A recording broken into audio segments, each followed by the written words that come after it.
Oke, kita kembali lagi dalam pelajaran bahasa Indonesia. Pada saat ini kita akan melanjutkan pembahasan kita tentang puisi. Nah, di dalam puisi ini ada beberapa majas yang digunakan. Tapi majas apa saja yang sering digunakan dalam puisi ini, dalam penulisan puisi, kita akan pelajari pada saat ini. Tapi sebelum menonton selanjutnya, bagi yang belum subscribe, silahkan subscribe dulu ya, karena itu gratis. Oke, kita lanjutkan pembelajaran kita tentang majas yang sering digunakan di dalam puisi atau di dalam penulisan puisi. Baik, macam-macam majas dalam puisi terdiri dari 4. Yang pertama adalah majas perbandingan, majas pertentangan, majas sindiran, dan majas penegasan. Nah, inilah majas yang kita akan pelajari pada saat ini. Majas perbandingan adalah majas kata-kata berkias yang menyatakan perbandingan untuk meningkatkan kesan dan pengaruhnya terhadap pendengar atau pembaca. Jadi kalau kita menuliskan puisi, kita menggunakan majas perbandingan ini, dan ada beberapa nanti poin-poin dalam majas perbandingan atau contoh-contoh majas perbandingan. Nah, gunanya untuk apa? Untuk memberikan kesan atau pengaruh terhadap pendengar ataupun pembaca puisi yang akan kita tulis. Baik, jenis-jenis majas perbandingan terdiri atas beberapa bagian. Yang pertama adalah asosiasi atau perumpamaan. Majas asosiasi atau perumpamaan adalah perbandingan dua hal yang pada hakikatnya berbeda tetapi sengaja dianggap sama. Majas ini ditandai oleh penggunaan kata bagai, bagaikan, seumpama, seperti, dan laksana. Contohnya, semangatnya keras bagaikan baja, ya. Baru mukanya pucat bagai mayat, wajahnya kuning bersinar bagai bulan purnama. Ya, jadi inilah contoh asosiasi. Selanjutnya, metafora adalah majas yang mengungkapkan ungkapan secara langsung berupa perbandingan atau analogis. Metafora ini pembacaannya pemakaian kata otak kelompok atau kata bukan dengan arti yang sebenarnya. Jadi ini metafora ini adalah bukan makna yang sebenarnya, melainkan sebagai lukisan yang berdasarkan persamaan atau perbandingan. Misalnya tulang punggung. Dalam kalimat pemuda adalah tulang punggung negara. Baik, contohnya, engkau belahan jantung hatiku, sayangku. Artinya seseorang yang kita ungkapkan ini adalah sangat penting. Baru ada lagi raja siang keluar dari ufuk timur. Jadi ini adalah majas-majas metafora. Personifikasi. Personifikasi adalah majas yang membandingkan benda-benda tak bernyawa seolah-olah mempunyai sifat seperti manusia. Nah, ini sering kita lihat contoh dalam puisi yang kemarin itu adalah hujan bulan Juni. Ada di situ banyak personifikasi yang kita temukan. Badai mengamuk dan merobohkan rumah penduduk. Nah, dari sini kita lihat mengamuk itu kan sifat manusia, tapi kenapa dibilang badai itu mempunyai sifat yaitu mengamuk? Selanjutnya, alegori. Alegori adalah menyatakan dengan cara lain melalui kiasan atau penggambar. Alegori juga majas perbandingan yang bertautan satu dengan yang lainnya, satu kesatuan yang utuh. Contohnya, suami sebagai nahkoda, istri sebagai jurumudi. Nah, kenapa kita bilang ini saling bertautan? Ya, nahkoda dengan jurumudi itu ya sama-sama di dalam satu kapal ya. Dan kalau dibilang nahkoda dengan pilot, ya berbeda. Itu tidak bertautan lagi. Alegori biasanya berbentuk cerita yang penuh dengan simbol-simbol bermuatan nilai moralnya. Yang kelima, simbolik. Nah, ini kemarin kita sudah bahas. Simbolik ini majas yang melukiskan sesuatu dengan mempergunakan benda, binatang, atau tumbuhan sebagai simbol atau lambang. Contohnya, ia terkenal sebagai buaya darat. Nah, manusia dibaratkan dengan buaya darat, tetapi makna di balik itu ada, ya. 6. Metonimia. Metonimia adalah majas yang menggunakan ciri atau label dari sebuah benda untuk menggantikan benda tersebut. Pengungkapan tersebut berupa penggunaan nama untuk benda lain yang menjadi merek, ciri khas, atau atribut. Contohnya, kalau kita di Indonesia, apa Hondanya? Padahal itu sudah jelas Yamaha ya, tetapi apa Hondanya? seperti itu. Contohnya di kantongnya selalu terselip gudang garam, maksudnya rokok gudang garam. Tapi ya kalau kita ibaratkan gudang garam itu ya gudang garam gitu, tetapi maksudnya di sini adalah rokok. Setiap ayah selalu menghirup kapal api, ya maksudnya kapal api di sini bukan kapal yang ini ya, tetapi ya kopi kapal api, seperti itu ya.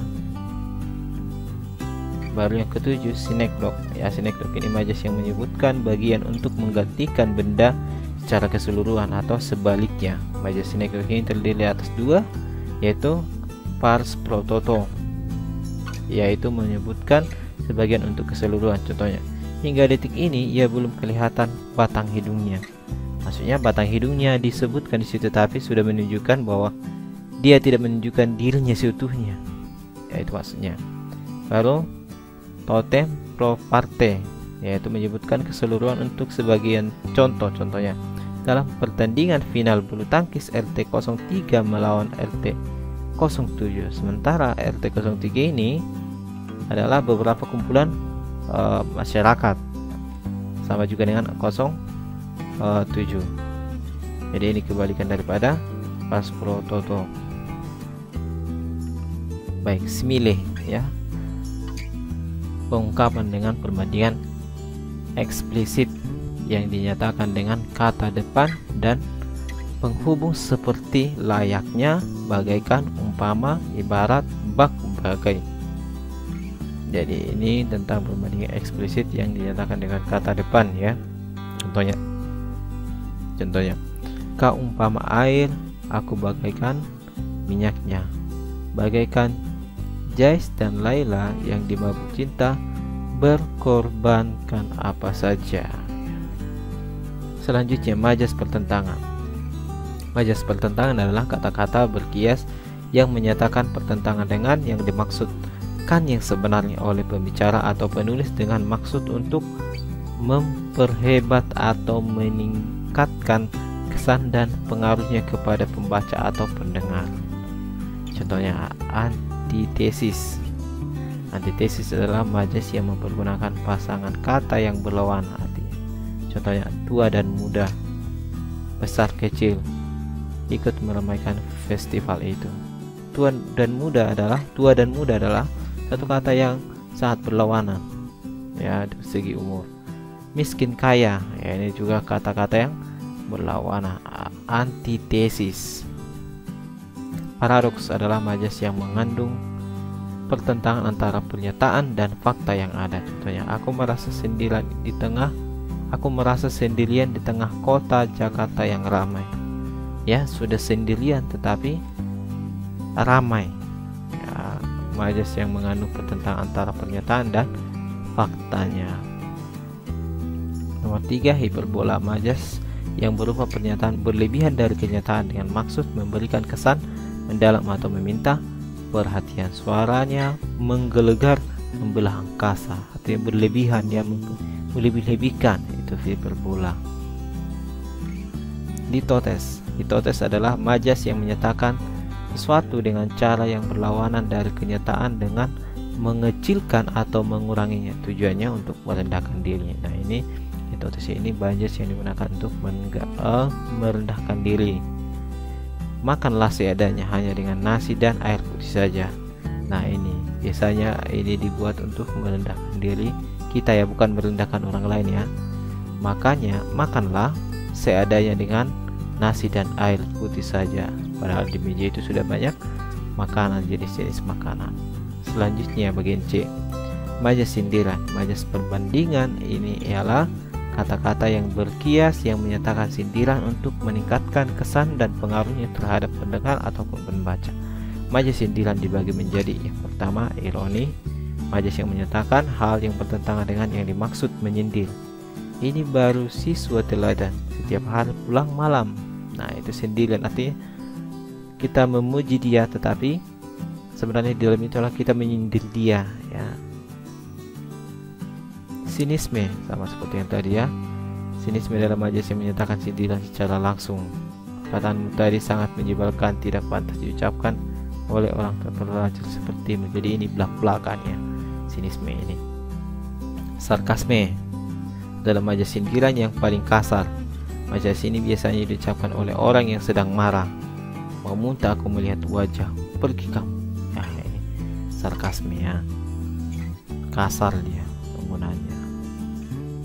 Lalu yang keempat atau yang terakhir adalah majas penegasan. Nah, majas perbandingan ini adalah kata-kata berkias yang menyatakan penegasan untuk meningkatkan kesan dan pengaruhnya terhadap pendengaran atau pembaca. Pendengar atau pembaca. Majas penegasan terdiri atas 7 bentuk berikut ya.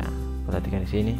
Pleonasme. Pleonasme adalah majas yang menggunakan kata-kata secara berlebihan dengan maksud menegaskan arti suatu kata. Biasanya digunakan untuk berpidato. Semua siswa yang di atas agar segera turun ke bawah.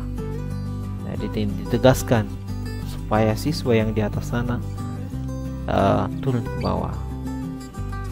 Repetisi atau pengulangan adalah majas kata-kata yang digunakan sebagai penegasan. Jadi kalau kita mendengarkan berpidato ada kata yang diulang-ulang terus, artinya itulah penekanan yang paling penting. Dialah yang kutunggu, dialah yang kunanti, dialah yang kuharapkan. Artinya dia di sini siapa? Nah, dialah yang diulang-ulang. Kata dia itu diulang di sini sampai 3 kali. Paralelisme. Paralelisme adalah majas perulangan yang biasanya ada di dalam puisi. Contohnya, cinta adalah pengertian, cinta adalah kesetiaan, cinta adalah rela berkorban. Jadi ada pengulangan yang beruntun dia ya. Tautologi. Tautologi adalah majas penegasan dengan mengulang beberapa kali sebuah kata dalam sebuah kalimat dan maksud menegaskan pada pengulangan itu menggunakan kata bersinonim. Contohnya, bukan, bukan, bukan, itu maksudku. Aku hanya bertukar pikiran saja. Ya, ditautkan atau ditegaskan, bukan itu maksud saya. Saya hanya mau bertukar pikiran saja. Yang kelima adalah klimaks, majas yang menyatakan beberapa hal berturut-turut dan makin lama makin meningkat. Semua orang dari anak-anak, remaja hingga orang tua ikut antri minyak. Jadi ini kalau di satu puisi atau satu cerita klimaks ini paling puncaknya ya. Jadi kalau kita lihat deretannya, grafiknya dari paling bawah sampai atas sampai di klimaks, itulah maksudnya klimaks, berturut-turut dan makin lama makin meningkat. Anti klimaks ialah menyatakan beberapa hal berturut-turut yang semakin lama semakin menurun. Jadi kalau klimaks itu tadi di atas makin meningkat, anti klimaks jadi menurun. Ini contohnya ada di sini. Yang ketujuh atau yang terakhir adalah retorik. Retorik adalah majas yang berupa kalimat tanya namun tidak memerlukan jawaban. Tujuannya memberikan penegasan, sindiran atau menggugah. Kata siapa cita-cita bisa didapat cukup dengan sekolah formal saja.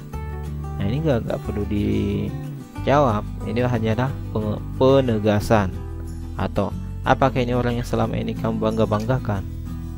Ya, ini adalah penegasan. Artinya ada maksud di balik itu, tapi nggak perlu dijawab. Ya, baik, inilah majas yang perlu kita pahami di dalam penulisan puisi. Mudah-mudahan kalian paham dengan pembelajaran ini dan sampai bertemu di video pembelajaran berikutnya. Thank you.